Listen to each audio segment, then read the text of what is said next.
مساء الخير خبر حبايبي، شلونكم؟ مشتاقة لكم، رجعت لكم فيديو جديد. طبعا اليوم افكار، راح ابدي فيديوهات جديدة، سلسلة فيديوهات لرمضان، افكار جديدة ايش تسوون برمضان.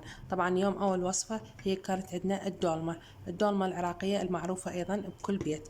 عندنا ثاني شي عندنا اللوبيا اليابسة، لوبيا يابسة لونها ابيض. سلقتها بالمي وتمام، مي وملح. هنا عندي الطرشانة باللحم المفروم، أنا سويتها طبعا. عندي شوربة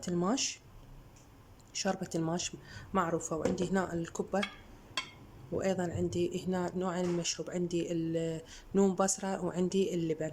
هاي أفكار جديدة. طبعا التمر هو هنا أنا ما سويت حلاوة لأن التمر الفضيخ يغني عن الحلاوة، ومعروف عنه طيب وبارد وما يعطش.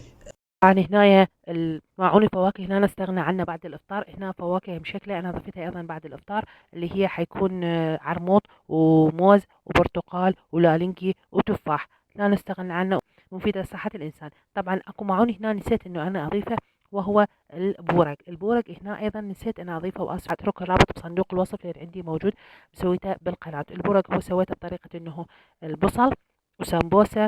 هنا عندي بصل وحمسته وضفت له صدر دجاج وكرفس وبعض التوابل، موجودة الرابط مالته بصندوق الوصف، راح اتركه وتابعوا وشوفوا مثل، وان شاء الله يعجبكم. اتركوا لي تعليق من تعليقاتكم وقولوا لي رأيكم بالفيديو بها هذه الفكرة، انه انا اقدم افكار بسيطة وان شاء الله تعجبكم. طبعا أنا هنا سويت هاي أفكار بسيطة للفطور. اللي يحب يضيف أي مكون عليها ماكو أي مشكلة، هاي أفكار بسيطة للفطور. إذا ممكن تاخذون فكرة أو فكرتين من هالأطباق تضيفوها لمائدة فطوركم، تكون سهلة وبسيطة. شكرا لكم وإلى اللقاء.